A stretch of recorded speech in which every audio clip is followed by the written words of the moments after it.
Hello students. तो आज हम लोग शुरू करते हैं क्लास 10th का साइंस, और इसमें हम लोग सबसे पहले देखेंगे फिजिक्स पार्ट। तो आज हम लोग शुरू करेंगे फिजिक्स में लाइट। तो हम लोग को जो पढ़ना है उसका नाम है उस चैप्टर का। तो हम लोग देखेंगे लाइट में, चैप्टर का नाम है लाइट रिफ्लेक्शन और एंड रिफ्रैक्शन। तो हम लोग को अपने सिलेबस में क्या पढ़ना है, लाइट का प्रॉपर्टीज़ जो कि रिफ्लेक्शन और रिफ्रैक्शन है। हम लोग स्पेरिकल मिरर, प्लेन मिरर और लेंसेज के थ्रू देखेंगे कैसे रिफ्लेक्शन और रिफ्रैक्शन होता है। ठीक है, तो सबसे पहले हम लोग स्टार्टिंग करते हैं। तो स्टार्ट करते में हम लोग पहले थोड़ा सा बेसिक कंसेप्ट देख लेंगे जो अभी से पहले हम लोग पढ़े हैं या फिर जानते हैं। जैसे लाइट जो होती है, लाइट की वजह से हम लोग किसी भी चीज़ को देख पाते हैं। अगर लाइट नहीं रहे, अंधेरा रहे, तो हम लोग कुछ नहीं देख पाएंगे। ठीक है, और अक्सर ऐसा होता है कि अंधेरे में हम लोग चलते हैं तो गिर भी जाते हैं। तो हम लोग शुरू करते हैं लाइट से। तो सबसे पहला सवाल आता है, व्हाट इज़ लाइट। ठीक है, तो light is a form of energy. Light जो है वो एनर्जी का एक फॉर्म है। Light is a form of energy which enables us to see the object. क्या हुआ, लाइट एनर्जी का फॉर्म है जो हम लोगों को किसी भी चीज़ को देखने में मदद करता है। ठीक है, यहाँ पे कुछ जो लिखा हुआ है इसको हम लोग देखते हैं। In this chapter we will study the phenomena of reflection and refraction. इस चैप्टर में हम लोग रिफ्लेक्शन और रिफ्रैक्शन के बारे में पढ़ेंगे। ठीक है, और किस प्रॉपर्टी का यूज करके, using the property straight line propagation of light and propagation. ठीक है, तो स्ट्रेट लाइन प्रोपागेशन क्या कहता है कि लाइट वेव जो है वो एक पॉइंट से दूसरे पॉइंट पे स्ट्रेट लाइन के लॉन्ग ट्रेवल करती है। ठीक है, तो यहाँ पे एक बात हम लोग बताएंगे, कैरेक्टरिस्टिक्स ऑफ लाइट। ठीक, तो कैरेक्टरिस्टिक्स ऑफ लाइट में सबसे पहला क्या है, light do not need any material medium. Light do not need any material medium to travel. ठीक है, लाइट को ट्रेवल करने के लिए किसी भी मटेरियल मीडियम को ज़रूरत नहीं होती। ठीक है, अब इसको समझने के लिए हम लोग ये समझ सकते हैं, जैसे कि सन से जो हम लोगों को लाइट मिलती है, तो अर्थ और सन के बीच में कुछ भी नहीं है। अर्थ के ऊपर थोड़ा एटमॉस्फेयर है और उसके बाद स्पेस है। ठीक है, तो वहाँ पे कोई भी मटेरियल मीडियम नहीं है, फिर भी वहाँ से लाइट जो है अर्थ पे आ जाती है। तो यहाँ से हम लोग समझ सकते हैं कि लाइट जो है वो बिना किसी मटेरियल मीडियम के ट्रेवल करती है। फिर अब बात आती है स्पीड ऑफ लाइट। ठीक है, तो स्पीड ऑफ लाइट जो है वो वैक्यूम में या फिर एयर में, स्पीड ऑफ लाइट वैक्यूम कह लीजिए या फिर एयर कह लीजिए, वैक्यूम में और एयर में स्पीड ऑफ लाइट जो है वो 3 × 10⁸ मीटर पर सेकेंड है। ठीक है, ये जो हम लोग जहाँ भी स्पीड ऑफ लाइट अगर सिंपल लिखा हुआ रहे तो हम लोग यही समझेंगे कि जो बात हो रही है वो एयर की या फिर वैक्यूम की हो रही है। ठीक है, फिर आगे देखते हैं तो क्या लिखा हुआ है, speed of light is different in different medium. अच्छा, डिफरेंट इन डिफरेंट मीडियम का क्या मतलब हुआ कि अगर हम लोग दो मीडियम की बात करते हैं, एक मीडियम ले लेते हैं एयर। एयर मतलब हम लोग जो सराउंडिंग में है, जैसे कुछ नहीं है, जैसे हम लोग अपने, सपोज दैट आप लोग अभी इस कोविड-19 की छुट्टी में सब कोई अपने घर में है, स्टे होम स्टे सेफ की प्रिंसिपल पे सब कोई अपने अपने घर पे हैं। तो इस दौरान हम लोग के चारों तरफ जो है क्या है, टेबल कुर्सी chair bed TV fridge washing machine, और एक चीज़ होती है जो हम लोग देख नहीं पाते हैं जिसको हम लोग बोलते हैं एयर। ठीक है, तो हम मीडियम वन जो लेते हैं, मीडियम वन, चलिए हम जो मीडियम वन लेते हैं ये एयर को ले लेते हैं। ठीक है, तो एयर जो है वो तो हमारे चारों तरफ है, और हम मीडियम टू के लिए, एक मिनट रुक जाइए,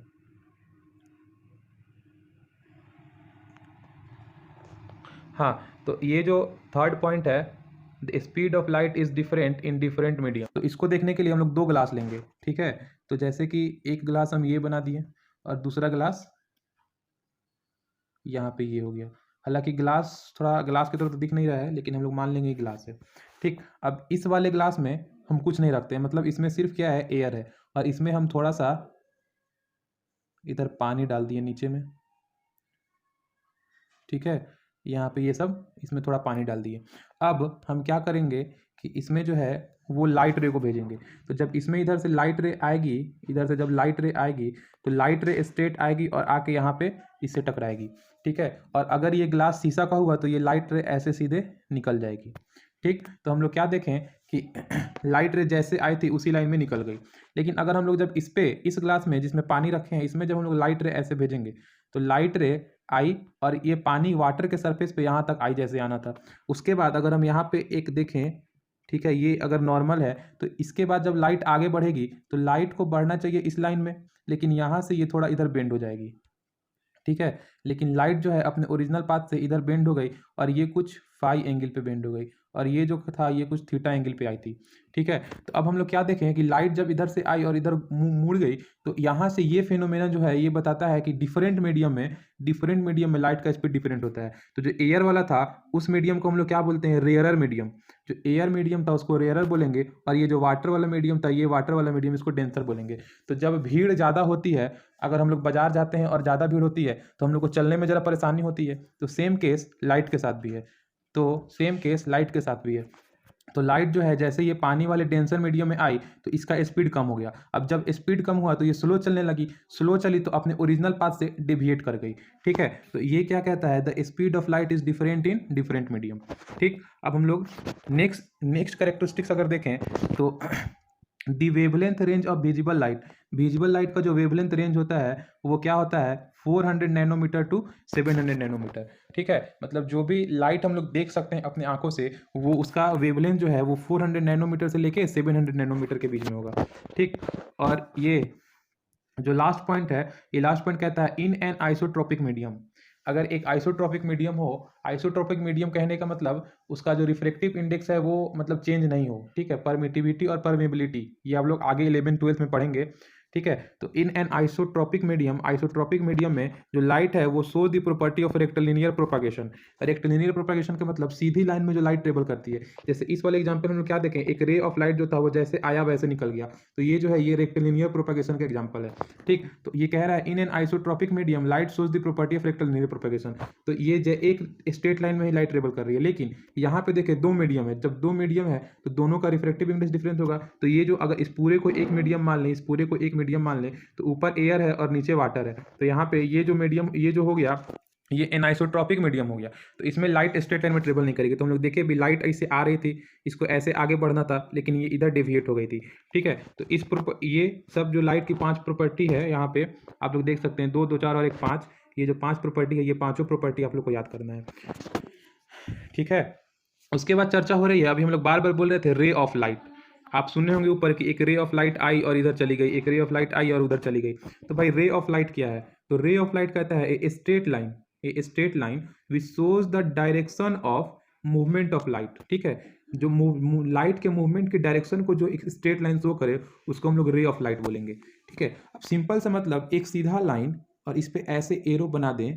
ठीक है, एक सीधा लाइन और इस पे ऐसे एरो बना दें, तो इसी को हम लोग क्या बोलेंगे, रे ऑफ लाइट। ठीक है, तो ये क्या हो गया, रे ऑफ लाइट। ये अभी इस पे लिखने में थोड़ा दिक्कत आ रही है, आप लोग कॉपी पे जो लिखेंगे तो अच्छा से फिगर बना के लिखेंगे। ठीक, अब रे ऑफ लाइट के बाद चर्चा होती है बीम ऑफ लाइट पे। तो बीम ऑफ लाइट क्या होता है, bundle of rays of light को हम लोग बीम ऑफ लाइट कहते हैं। ठीक है, अब बहुत सारे जो बीम ऑफ लाइट, अगर बहुत सारे रेज ऑफ लाइट अगर चलने लगे, जैसे ये हो गया, फिर ये हो गया, फिर ये हो गया, फिर ये हो गया, ये हो गया। ठीक है, तो ये सारे जो है एक bundle of ray of light है, तो इनको हम लोग क्या बोलेंगे, बीम ऑफ लाइट। ये क्या हो गया, बीम हो गया, BE और M। ठीक है, तो इसको हम लोग क्या बोलेंगे, बीम ऑफ लाइट। और ये सिंगल जो लाइन से हम लाइट के मूवमेंट को डिनोट करेंगे, इसको हम लोग क्या बोलेंगे, रे ऑफ लाइट। ठीक है, तो बीम ऑफ लाइट और रे ऑफ लाइट में आप लोग को डिफरेंस समझ में आ गई होगी। अब हम लोग क्या देखते हैं, there are 3 kind of beam of light. पहला है डाइवर्जिंग बीम, दूसरा है कन्वर्जिंग बीम और तीसरा है पैरेलल बीम। तो आइए हम लोग अब फिगर के साथ इसको हम लोग समझेंगे डाइवर्जिंग बीम क्या होता है। ठीक है, तो जैसे नाम है डाइवर्जिंग बीम, इसका मतलब कहीं डाइवर्ट हो रहा है। तो एक पॉइंट, एक ये अगर पॉइंट है, एक पॉइंट, यहाँ तो बहुत सारा पॉइंट बना दिए, लेकिन ये अगर एक कोई पॉइंट है, एक पॉइंट है, ये जो डार्क आप लोगों को दिख रहा है, यहाँ से अगर हम बहुत सारे रे को ऐसे निकलते हुए दिखाएं, बहुत सारे रे ऐसे निकलते हुए दिखाएं, तो ऐसे लग रहा है कि ये जो है ये इस पॉइंट से डाइवर्ट हो रहा है सारे डायरेक्शन में। ठीक है, तो ऐसे बीम को हम लोग बोलेंगे डाइवर्जिंग बीम। डाइवर्जिंग बीम का एग्जांपल हो गया। अब हम लोग देखते हैं कन्वर्जिंग बीम। तो कन्वर्जिंग बीम क्या कहता है, एक पॉइंट हो, एक पॉइंट। ठीक है, ये एक पॉइंट मान लीजिए, इस पॉइंट पे अगर बहुत सारे बीम ऐसा लगे कि आके इसी पॉइंट पे मिल रहे हैं मतलब क्या, कन्वर्ज हो रहे हैं। ठीक है, बहुत सारे बीम बहुत सारे बीम एक ही पॉइंट पे अगर आके मिलते हैं तो ऐसे बीम को क्या बोलते हैं, कन्वर्जिंग बीम। अच्छा देखिए, अब इसमें हम लोग एक बात ऑब्जर्व कर सकते हैं, ये जो बीम का हर एक जो लाइन हम डिनोट किए ये क्या है, रे है। ठीक है, तो रे है तो बहुत सारे रे मिलके क्या बना है, बीम। और जब ये बीम ऐसा लगे कि एक पॉइंट से, कहाँ से जी, एक पॉइंट से, ये बीम जो एक पॉइंट से एक पॉइंट पे आके लगे कि कन्वर्ज कर रहे हैं, तो ऐसे बीम को क्या बोलेंगे, कन्वर्जिंग बीम। हालांकि ये तो हम लोग 2D देख रहे हैं, 3D में कैसा होता है, ये इस सर्कल हो गया ना, तो इस सर्कल के हर एक पॉइंट से बीम निकलेगा, हर एक पॉइंट से बीम निकलेगा और आके यहाँ पे कन्वर्ज होगा। ठीक है, ये सारे जो हैं ये बीम हैं, ये सारे हैं, ये सारे जाके इस पॉइंट पे कन्वर्ज होंगे। फिर जैसे टर्च से फोकस निकलती है ना, उस टाइप से, तो ये क्या हो गया, कन्वर्जिंग बीम। अब अगर हम पैरेलल बीम की बात करें तो नाम से ही क्लियर है कि बीम क्या होता है, बंडल ऑफ रेज या फिर ग्रुप ऑफ रेज। ठीक है, तो ग्रुप ऑफ रेज कैसे होने चाहिए, पैरेलल होने चाहिए। तो एक ये हो गया, फिर इसके पैरेलल एक ये हो गया, फिर इसके पैरेलल ये हो गया, ये हो गया, ये हो गया, ये हो गया। ये सब क्या किसके एग्जांपल हैं, पैरेलल बीम के एग्जांपल हैं। ठीक है, तो यहाँ तक तो आप लोग समझ गए होंगे। अब हम लोग अभी तक हम लोग क्या क्या देख लिए, लाइट क्या होता है, लाइट के कैरेक्टरिस्टिक्स क्या है, रे क्या है और बीम क्या है। अब हम लोग देखेंगे, अब हम लोग लाइट पढ़ रहे हैं तो उसमें कुछ स्टैंडर्ड टर्म्स यूज होंगी। जैसे हम लोग देखते हैं बहुत बार यूज होता है ट्रांसपेरेंट ऑब्जेक्ट। ट्रांस है आसानी से पास करे जिसके थ्रू, और पूरी की पूरी पास कर जाए। इसका सबसे अच्छा एग्जांपल देखना हो तो हम लोग दुकान में या फिर अपने घर के शोकेस में जो शीशा लगाते हैं, जिसमें अंदर का चीज एज इट इज दिखता है, तो वो वैसा ग्लास जो है वो ट्रांसपेरेंट ऑब्जेक्ट का एक बहुत अच्छा एग्जांपल है। जैसे बाजार में जो व्हाइट वाली पॉलीथीन मिलती है, ठीक है, वो भी ट्रांसपेरेंट ऑब्जेक्ट का बहुत अच्छा एग्जांपल है। ठीक है, अब आगे बढ़ते हैं, ट्रांसलूसेंट ऑब्जेक्ट। ठीक है, तो ट्रांसपेरेंट ऑब्जेक्ट तो समझ गए। ट्रांसलूसेंट ऑब्जेक्ट क्या होता है, जिसके थ्रू लाइट पास करे, लेकिन कैसे करे, partially, through which light can passes partially, मतलब पूरी की पूरी नहीं पास कर सके। तो इसका सबसे अच्छा एग्जांपल होता है विंडो ग्लास। खिड़की में जो हम लोग शीशा लगाते हैं तो उसमें क्या होता है कि अंदर जब घर के अंदर बॉल जलती है तो बाहर शीशा वाइट वाइट दिखता है, तो ऐसा तो लगता है कि लाइट आ रहा है, बट लाइट जो है वो पूरी तरीके से नहीं निकलता। तो ये जो है ट्रांसलूसेंट ऑब्जेक्ट होता है। और ओपेक ऑब्जेक्ट, जिसके through light can not pass at all, इसके थ्रू लाइट पास ही नहीं कर सकता। जैसे हमारे कमरे का जो दीवार होता है, कंक्रीट वाल, वो ओपेक ऑब्जेक्ट का एक एग्जांपल हो गया। ठीक, अब क्या है, लूमिनस ऑब्जेक्ट। लूमिनस ऑब्जेक्ट किसको बोलते हैं, तो उसको देखने के लिए हम लोग एक चीज पहले देखते हैं। जैसे हम लोग सन हो गया, सन का क्या होता है, सन हम लोग को क्या देती है, रोशनी देती है। ठीक है, और क्या देता है, विटामिन डी देता है। तो लाइट चैप्टर है तो हम लोग विटामिन डी को छोड़ देते हैं, अभी अभी हम लोग उसको रोशनी पे गौर करते हैं। सन क्या देता है, रोशनी देता है। बर्निंग कैंडल ये भी लाइट देती है। स्टार्स लाइट देता है। फायरफ्लाई लाइट देता है। तो ये जो भी हम आपको एग्जांपल बोले चार्ट हो, ये सब का क्या होता है, अपना अपना लाइट होता है। तो ल्यूमिनस ऑब्जेक्ट जो है वो वैसे ऑब्जेक्ट होते हैं जो कि अपना खुद का लाइट इमिट कर सके। Objects that emit their own light are known as luminous objects. ठीक है, तो अभी तक हम लोग देखें ट्रांसपेरेंट ऑब्जेक्ट क्या होते हैं, ट्रांसलूसेंट ऑब्जेक्ट क्या होते हैं, ओपेक ऑब्जेक्ट्स क्या होते हैं, ल्यूमिनस ऑब्जेक्ट क्या होते हैं। अब देखते हैं नॉन लूमिनस ऑब्जेक्ट। ठीक है, तो नॉन लूमिनस ऑब्जेक्ट पे चर्चा करने से पहले अब हम लोग मून की अगर बात करें तो हम लोग क्या सोचते हैं, दिन में तो रोशनी सूरज देती है और रात को रोशनी चांद देता है। तो ये जो बात है तो हम लोग सोच तो लेते हैं, लेकिन चांद की अपनी रोशनी नहीं होती है। तो object which do not produce their own light are known as luminous object. जो ऑब्जेक्ट अपना खुद का लाइट नहीं देते उनको लूमिनस ऑब्जेक्ट बोलते हैं। जैसे क्या हो गया, चेयर हो गया, जैसे बुक हो गया, जैसे प्लानेट हो गया, जैसे अर्थ, हमारा जो अर्थ है, अगर सूरज नहीं रहे या फिर बिजली कट जाए तो चारों तरफ अंधेरा हो जाता है कि नहीं। तो ऐसे ऑब्जेक्ट को क्या बोलेंगे, नॉन लूमिनस ऑब्जेक्ट। ठीक है, अब ऑब्जेक्ट्स हम लोग कितने तरह के देखें, 5 तरह के। Transparent object, translucent object, opaque object, luminous object, non luminous object. फिर जो है अब बात करते हैं हम लोग शैडोज की। तो शैडोज क्या होती हैं, तो हम लोग शैडोज, तो आप लोगों को सबको पता ही होगा, शैडो छाया को बोलते हैं, परछाई को। आप लोग भोजपुरी में शायद परछाई बोलते होंगे उसको। तो शैडोज जो हैं वो परछाई होती है। तो उसका अब टेक्निकल डेफिनेशन कैसे करते हैं, तो shadow is a dark patch. ठीक है, पैच समझिए, यहाँ पे जो पैच वर्ड है ये समझिए। पैच कुछ वैसे चीज को बोलते हैं जो एक्स्ट्रा लगाया जाता है। ठीक है, मतलब उसका एग्जिस्टेंस नहीं होता। जैसे पैंट फट जाता है तो हम लोग क्या करते हैं जनरली, आप हम लोग तो नहीं करते हैं, लेकिन गरीब लोग को देखिएगा, वो लोग ऊपर से एक कपड़ा उस पर लगा के सील देते हैं, तो उसको बोलेंगे पैच, मतलब एक्स्ट्रा चीज है। Shadow is a dark patch formed when the path of light is obstructed by an object. ठीक है, तो कपड़ा पे तो पैच तब लगाते हैं जब कपड़ा फट जाता है, लेकिन ये शैडो कब होती है, तो जब लाइट का पाथ किसी ऑब्जेक्ट के द्वारा रोक दिया जाता है। जैसे कि आप एक टॉर्च जला लीजिए, ठीक है, टॉर्च जला लिए और बीच में अपना हाथ ले जाएंगे, ठीक है, हम एक क्या करेंगे कि यहाँ से एक टॉर्च का लाइट आप लोग को तरफ सेंड करते हैं, ठीक है, ऐसे टॉर्च का लाइट निकल रही है, तो इधर से जब लाइट निकलेगी तो इसका रे जो है वो बहुत आगे तक जाएगा, बहुत आगे तक जाएगा। अब यहाँ पे आप लोग बीच में क्या करते हैं, एक एक एक कुछ लगा देते हैं, सपोज दैट अपना किताब लगा दिए, और इसके बैकग्राउंड में जो है, इसके बैकग्राउंड में एक आपका घर का दीवार है, तो इस बुक का जो है शैडो इस दीवार पे, इस बुक का शैडो इस दीवार पे फॉर्म होती है हल्का ब्लैकिश कलर की। ब्लैक कलर तो अवेलेबल नहीं है, मतलब हल्का सा ब्लैक कलर का इस पे शैडो फॉर्म हो जाता है दीवार पे। तो अब हम लोग देख रहे हैं कि जब इस लाइट का पाथ, इस लाइट का पाथ जब भी किसी ऑब्जेक्ट से, जब भी किसी ऑब्जेक्ट से ऑब्स्ट्रक्ट किया जाता है, रोका जाता है, तब इस ऑब्जेक्ट का शैडो, इस ऑब्जेक्ट का शैडो इस दीवार पे फॉर्म होता है। ये जो है ये शैडो इस दीवार पे फॉर्म हो रही है, ठीक है।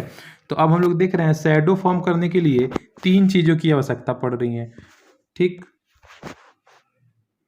अगर हम लोग शैडो की बात करें, अगर हम लोग शैडो की बात करें, तो अगर हम एक किसी सोर्स से, ये अगर टॉर्च है मेरा, तो अगर हम इससे, ये मेरा टॉर्च है, इससे अगर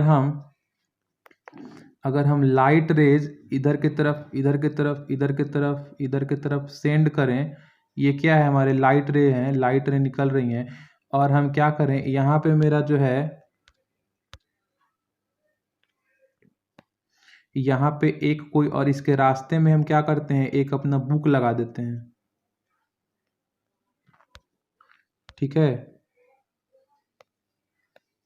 ये जो है ये एक कोई बुक है मेरा, और इसके पीछे, इस किताब के पीछे मेरे कमरे का, इधर मेरे कमरे का दीवार है जो कि आसमानी रंग से पेंटेड है, ये जो है ये वाल है, ठीक। तो अब ये टॉर्च की लाइट, टॉर्च की लाइट जो है ये यहाँ से निकल रही है, लेकिन ये जैसे ही इसका कुछ पार्ट जो बुक पे पड़ेगा, कुछ पार्ट जो बुक पे पड़ेगा, तो इतने दूर की लाइट रुक जाएंगी, और इसके ऊपर से ऐसे यहाँ से ये लाइट आगे बढ़ जाएंगी, यहाँ से ये लाइट आगे बढ़ जाएंगी, और इतने दूर का, इतने पार्ट का जो लाइट है वो रुक जाएगा।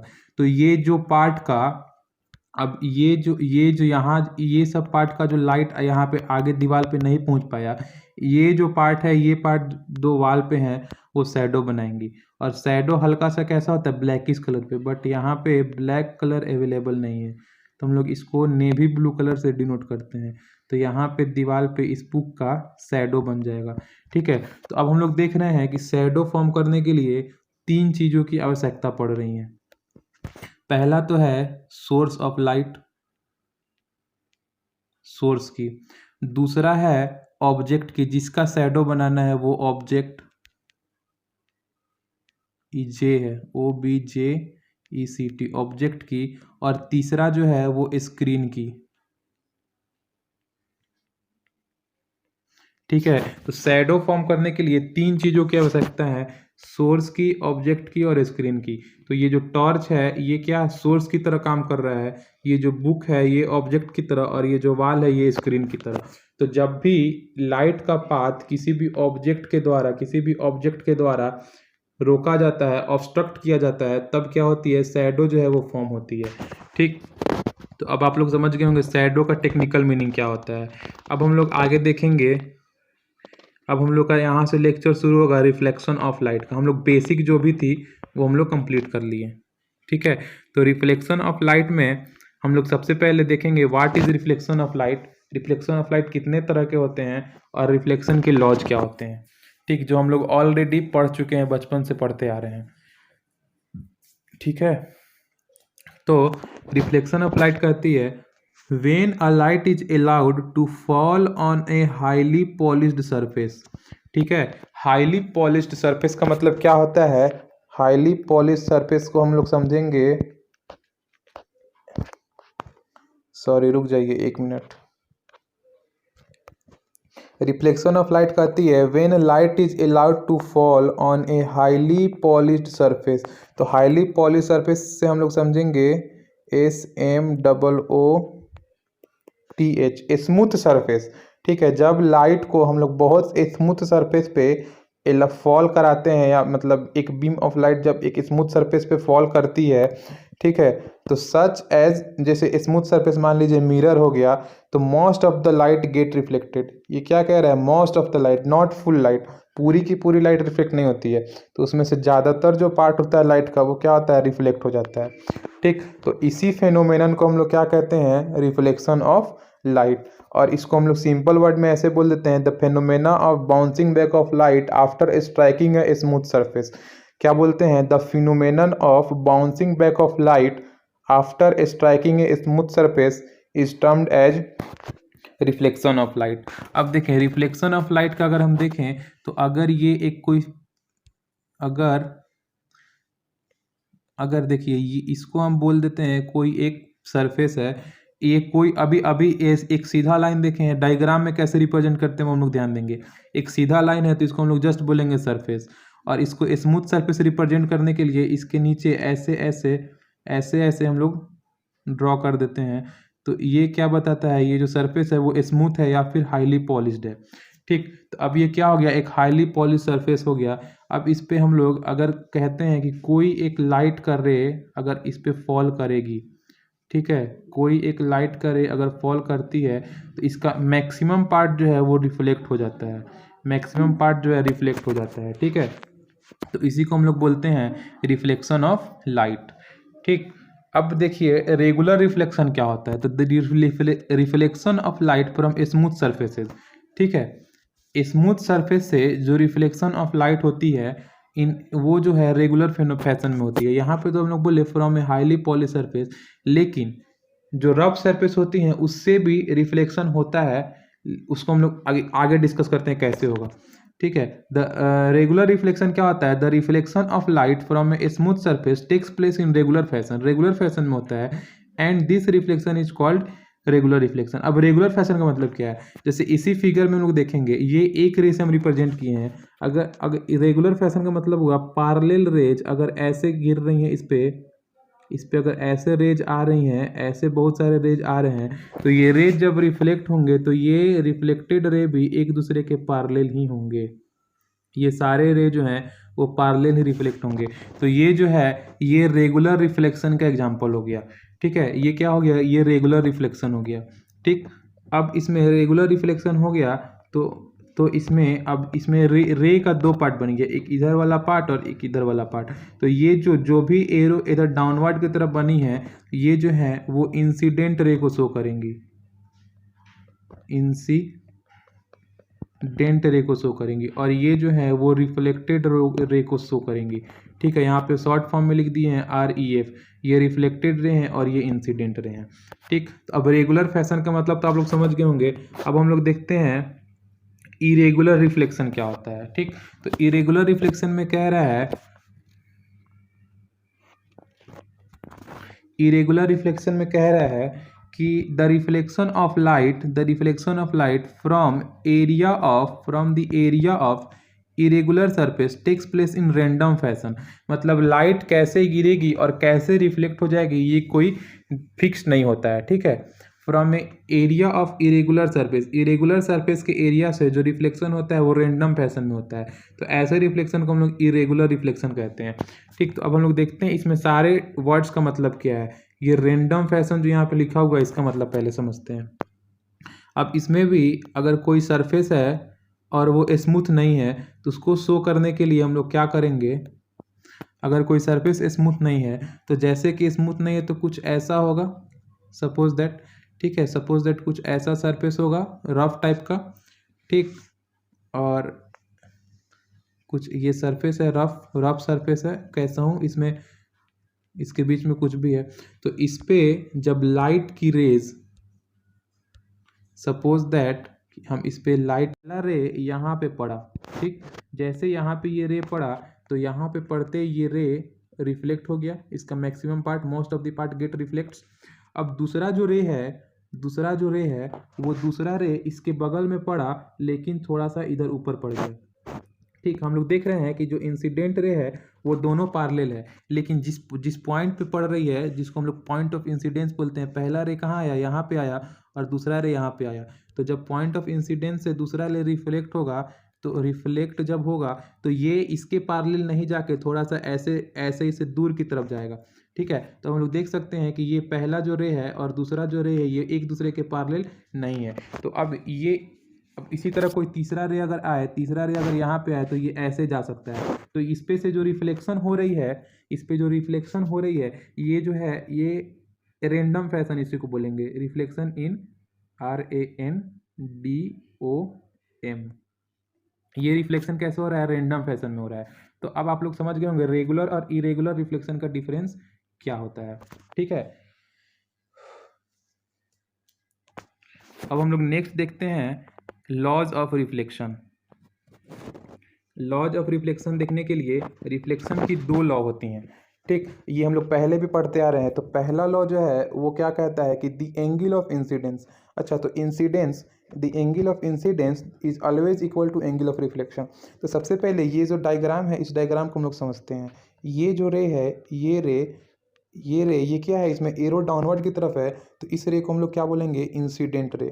ठीक है, और ये जो रे है इसमें एरो जो है, इस रे की बात करें तो इसमें एरो जो है वो अपवर्ड डायरेक्शन में है, तो इसको हम लोग बोलेंगे रिफ्लेक्टेड रे। ठीक है, तो इंसिडेंट रे और रिफ्लेक्टेड रे, और ये जो डॉट डॉट से ये जो डॉट डॉट से शो किया गया है ये इमेजनरी होता है। ये जो होता है ये इमेजनरी लाइन होता है, इमेजिनरी होता है। ठीक है, ऐसा कोई रियल रे नहीं होती है। तो ये जो इमेजनरी होता है ये हमारे सरफेस के परपेंडिकुलर होता है, और इसको हम लोग क्या बोलते हैं, नॉर्मल। इसको हम लोग क्या बोलते हैं, नॉर्मल। ठीक है, तो इस कहता है कि द एंगल ऑफ इंसिडेंस, तो एंगल ऑफ इंसिडेंस जो होता है ये इंसिडेंट रे और ये नॉर्मल के बीच में जो एंगल बनती है। ठीक है,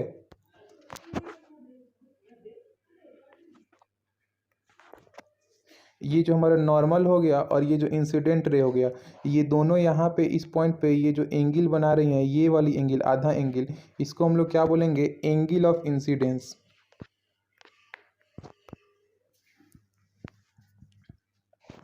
इसको हम लोग क्या बोलेंगे, एंगल ऑफ इंसिडेंस। सिमिलरली ये जो रिफ्लेक्टेड रे और नॉर्मल मिलके जो यहाँ पे ये वाली जो एंगल बना रही हैं, इसको हम लोग बोलेंगे एंगल ऑफ रिफ्लेक्शन।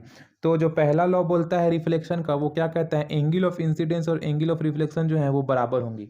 ठीक है, एंगल ऑफ इंसिडेंस और एंगल ऑफ रिफ्लेक्शन एक दूसरे के इक्वल होंगी।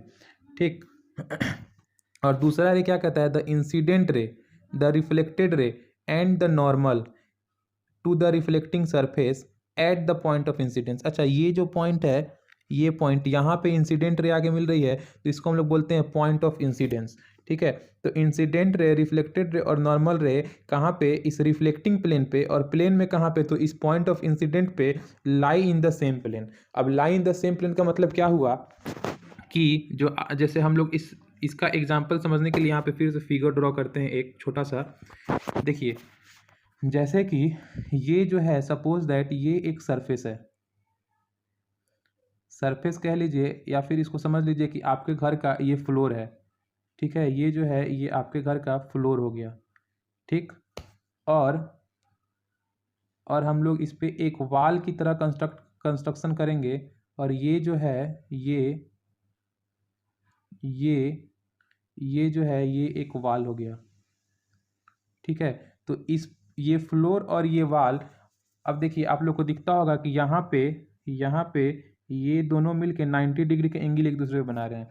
तो ये जो फ्लोर है इस वाल पे परपेंडिकुलर है, आप लोग को फिगर में थोड़ा सा इमेजिन करना पड़ेगा।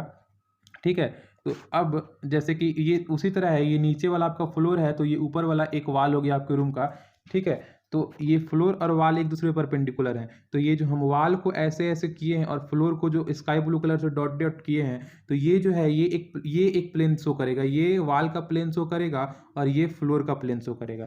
तो ये कहता है कि एंगल ऑफ इंसिडेंट और एंगल ऑफ ये सेकेंड लॉ कहता है इंसिडेंट रे, रिफ्लेक्टेड रे और नॉर्मल जो है in the reflecting surface at the point of incidence line the same plane.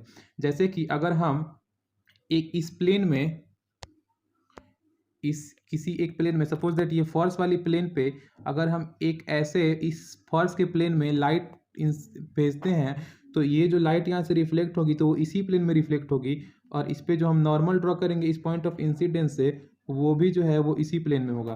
तो सेकेंड लॉ क्या कहता है, तो यहाँ से ये एंगल आई और ये एंगल आर, तो एंगल आई और एंगल आर ये दोनों बराबर होगा फर्स्ट लॉ से, और सेकंड लॉ कहता है ये इंसिडेंट रे, ये रिफ्लेक्टेड रे और ये नॉर्मल एक ही प्लेन में होगा। ठीक है, ये समझ आप लोग अब समझ गए होंगे कि सेकंड लॉ की मतलब क्या होती है। अब हम लोग आगे बढ़ेंगे इसमें, तो आगे अब हम लोग को देखना है image formed by plane mirror.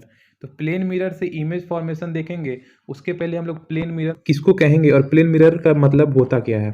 तो लेट अस सपोज कि प्लेन मिरर हम लोग सभी कोई देखे हुए हैं, जो मिरर हम लोग घर में यूज करते हैं वो एक प्लेन मिरर का एग्जांपल होता है। तो मान लीजिए प्लेन मिरर बनाने के लिए हम सबसे पहले क्या लेते हैं, एक ग्लास लेंगे। कौन सा ग्लास, जो कि हम लोग घर में अपने शो केसेज में यूज करते हैं। ठीक है, तो जब ये ग्लास है तो हम लोग को पता है ग्लास जो है एक ट्रांसपेरेंट ऑब्जेक्ट होती है। लाइट रे, अगर हम कोई लाइट रे इस ग्लास के थ्रू भेजेंगे तो ये आराम से इसके आर पार चली जाएगी। ठीक, तो अगर हमको इस मिरर को अगर इस ग्लास को, ये जो ब्लू कलर से हम रिप्रेजेंट किए हैं लाइन, अगर ये कोई ग्लास है तो इस ग्लास को अगर मिरर बनाना होगा तो हम लोग क्या करते हैं, इसके एक सरफेस को पॉलिश कर देते हैं। लेट अस से इसके जो बैक साइड वाली सरफेस है इसको हम पॉलिश कर दिए। ठीक है, तो रियल में जो मिरर होती है उसको हम लोग क्या करते हैं कि एक ग्लास को सिल्वर पेंट से पॉलिश अगर कर दें तो वो ग्लास जो है वो मिरर बन जाती है। ठीक है, तो अब ये जो ग्लास थी वो एक अब मिरर बन गई है। तो इस डायग्राम में हम लोग देखेंगे कि ये जो लाइन है, ये लाइन इसको क्या किया हुआ है, पीछे से पॉलिश किया हुआ है। तो ये क्या है, एक प्लेन मिरर है। ठीक है, जैसे कि यहाँ पे लिखा हुआ भी है, तो ये एक प्लेन मिरर है। ठीक, और ये वाली जो लाइन है, ये वाली जो लाइन है लाइन ए बी, तो लाइन ए बी जो है ये ऑब्जेक्ट को दिखा रही है। लेट अस से ये एक ऑब्जेक्ट है। ठीक, तो अब इमेज फॉर्मेशन के लिए हमेशा हमको इमेज फॉर्म कराने के लिए हमको किसी भी ऑब्जेक्ट से अगर हम कोई भी टू रे अगर किसी भी ऑब्जेक्ट से हम पास कराएं, वो अगर मिरर से टकराए या फिर वो मिरर स्पेरिकल हो या प्लेन हो, तो हम लोग उसका इमेज कैसा बनेगा आसानी से जान सकते हैं। तो इमेज फॉर्म कराने के लिए हमको कितनी रे की आवश्यकता होती है, तो 2 रे की। तो अब देखिए ए बी जो ऑब्जेक्ट है, इस ऑब्जेक्ट से हम 2 रेज लेते हैं। तो 2 रेज हम कहाँ से लिए हैं, इस पॉइंट ए से हम 2 रे लिए हैं। ठीक, तो पहला जो रे है, हमारा जो पहला रे है वो रे इस ए बी ऑब्जेक्ट के परपेंडिकुलर है। ठीक है, ये ए बी ऑब्जेक्ट के परपेंडिकुलर है हमारा पहला रे, और दूसरा जो है वो इस ए बी ऑब्जेक्ट से कुछ एंगल पे है। तो ये जो परपेंडिकुलर है ये ए बी ऑब्जेक्ट के भी परपेंडिकुलर है और इस प्लेन के भी परपेंडिकुलर है, इस मिरर के प्लेन के भी परपेंडिकुलर है। ठीक, तो हम लोग जानते हैं कि किसी प्लेन पे जो रे परपेंडिकुलर आती है उसको हम लोग क्या बोलते हैं, नॉर्मल बोलते हैं। और ये जो रे है ये अपने पाथ को रिट्रेस कर जाएगी, अगर इधर से आ रही है तो इसी पाथ पे वापस चली जाएगी। तो देख सकते हैं ये रे इधर से इस लाइन पे गई और इसी लाइन पे इधर वापस आ गई है। ठीक, और दूसरा जो रे है ये यहाँ से इस ए पॉइंट से निकली है और प्लेन मिरर के इस नीचे वाले पॉइंट पे आके टकराई है। तो इसमें अगर हम देखेंगे तो ये कुछ वैसे, अगर इस मिरर के प्लेन को हम ऐसे नीचे एक्सटेंड करते हैं सीधा, तो हम लोग देख सकते हैं ये जो लाइन है ये बी से जो इस पॉइंट को अगर इसको हम ओ बोल दें, तो बी से जो ओ पॉइंट पे लाइन आ रही है वो एक नॉर्मल की तरह बिहेव करेगा, और ये जो है ये एक रिफ्लेक्टेड रे होगा यहाँ से। तो यहाँ पे एंगल आई हो गया ये, और ये एंगल आर हो गया, मतलब एंगल ऑफ इंसिडेंस और एंगल ऑफ रिफ्लेक्शन। ठीक है, तो अगर यहाँ से एक रे तो इस डायरेक्शन में रिफ्लेक्ट हो गई और दूसरी रे इस डायरेक्शन में रिफ्लेक्ट हो गई, तो ये दोनों रे कभी भी एक दूसरे से मिलेंगी नहीं। तो यहाँ से इमेज फॉर्म कराने के लिए हम लोग क्या करेंगे, इमेजनरी रे इस मिरर के पीछे ऐसे डॉट डॉट वाले लाइन से जो बढ़ते हुए दिख रही है, ये दोनों रे इस ए डैश पॉइंट पे आके मिली। तो ये जो पॉइंट हुआ इस पॉइंट से, और ये ऑब्जेक्ट का जो बी पॉइंट है, सिमिलर ये ए पॉइंट का इमेज है, सिमिलरली बी पॉइंट का, सिमिलरली इस ऑब्जेक्ट का हर पॉइंट का इमेज बनेगा। तो हम सिंपली क्या किए, इस बी पॉइंट का ये बी डैश इमेज हो गया, ए पॉइंट का ए डैश इमेज हो गया। तो हम लोग यहाँ से देख सकते हैं कि जितने डिस्टेंस पे, अगर ये यहाँ से आर डिस्टेंस था तो वहाँ से यहाँ से भी ये आर डिस्टेंस पे ए डैश पॉइंट मिला, और अगर ये इस पॉइंट से ये एच हाइट का ऑब्जेक्ट था, तो ये बी डैश पॉइंट से भी ए डैश का हाइट क्या हो जाएगा, एच हो जाएगा। तो इस तरीके से हम लोग प्लेन मिरर से इमेज फॉर्म कराते हैं। ठीक है, अब जब प्लेन मिरर से इमेज फॉर्मेशन हम लोग समझ गए, फिर से आप लोग इसको एक बार अगर इसको समझने में, इसमें हालांकि बहुत सारी रे की यूज हुई है, अगर समझने में कोई परेशानी हुई हो तो आप लोग अपने एनसीईआरटी किताब को जरूर रेफर करेंगे, उसमें इसको बहुत अच्छे से डिटेल में समझाए हुए हैं। ठीक है, तो अब ये जो इमेज बनाए हम, ये ए डैश बी डैश जो इमेज बना, इसका कुछ प्रॉपर्टीज हम लोग देखते हैं। तो ये प्रॉपर्टीज यहाँ पे 4 प्रॉपर्टीज मेंशन है। आप लोग के स्क्रीन पे 4 प्रॉपर्टीज आ रही होंगी। तो देखिए, पहला प्रॉपर्टीज क्या कहता है, एक ब्लू पेन हम लोग लेंगे। पहला प्रॉपर्टीज कहता है जो इमेज है वो वर्चुअल है। वर्चुअल मतलब इमेजनरी है। ठीक है, अच्छा, एक इमेज को बोलते हैं इमेजनरी,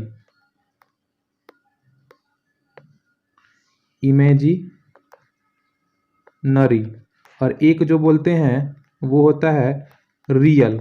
ठीक है, तो इमेजनरी और रियल इमेज में क्या डिफरेंस होता है? तो अगर कोई इमेज रिफ्लेक्टेड रे के रियल इंटरेक्शन से बने, अगर रिफ्लेक्टेड रे, 2 रिफ्लेक्टेड रे इस पॉइंट पे आके मिले, तो इस पॉइंट पे ये जो पॉइंट है तो इस पॉइंट पे रिफ्लेक्टेड रे अगर रियल में मीट करती हैं तो हमको क्या मिलता है? रियल इमेज मिलता है।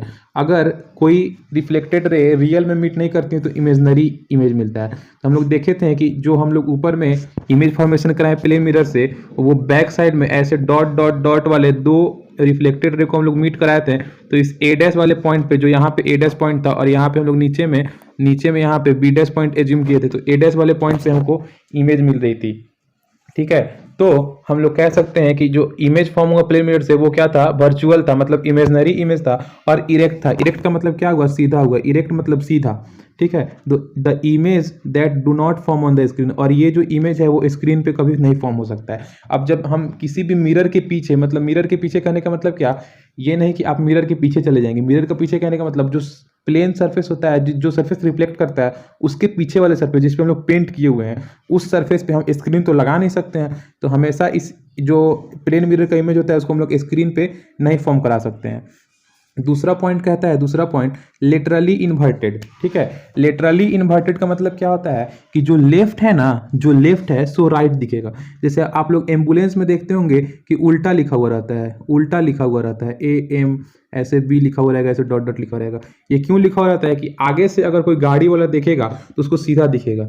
ठीक है, तो ये जो है इसी को बोलते हैं लेटरल इन्वर्जन। ठीक, तो प्लेन मिरर में जो इमेज फॉर्म होती है वो क्या होता है? लेटरली इन्वर्टेड इमेज बनती है। अब थर्ड पॉइंट जो है वो क्या कहता है? Size of image is equal to size of object. ठीक है, इमेज का जो साइज होता है वो ऑब्जेक्ट के साइज के बराबर होता है। और चौथा पॉइंट जो है वो image formed is as far behind the mirror as the object is in front of. अगर समझ लीजिए कि आप अगर मिरर से x डिस्टेंस आगे खड़ी हैं तो आपका जो इमेज है, अगर आप मिरर से x डिस्टेंस आगे खड़े होते हैं या फिर होती हैं तो आपका जो इमेज है वो ऐसा लगेगा कि मिरर के x डिस्टेंस पीछे बना है। मतलब object distance is equal to image distance and object height is equal to image height. ठीक है, तो अब हम लोग एक बार अगर इसको सम अप कर लें तो प्लेन मिरर से जो इमेज बनती हैं उनकी प्रॉपर्टीज क्या होती हैं? Virtual and erect, laterally inverted, object distance is equal to image distance, और size of object is equal to size of image. ठीक है, तो ये 4 प्रॉपर्टीज हम लोग याद रखेंगे। और आप लोग इसको नोट्स में ये जो भी हम ये ऊपर डायग्राम डिस्कस किए, जो अभी आप लोग के स्क्रीन पे दिख रहा है, इस डायग्राम को बनाएंगे और फिर ये 4 पॉइंट लिखेंगे। और ये चारों पॉइंट आप लोग याद करेंगे। कैसे याद? सिर्फ ऐसे ही नहीं कर लेना, इसको समझ के याद करना है। ठीक है, अब हम लोग का जो नेक्स्ट पार्ट शुरू हो रहा है वो reflection of light by spherical mirror हो रहा है। ठीक है, तो अब reflection of light by spherical mirror हम लोग देखेंगे नेक्स्ट लेक्चर में।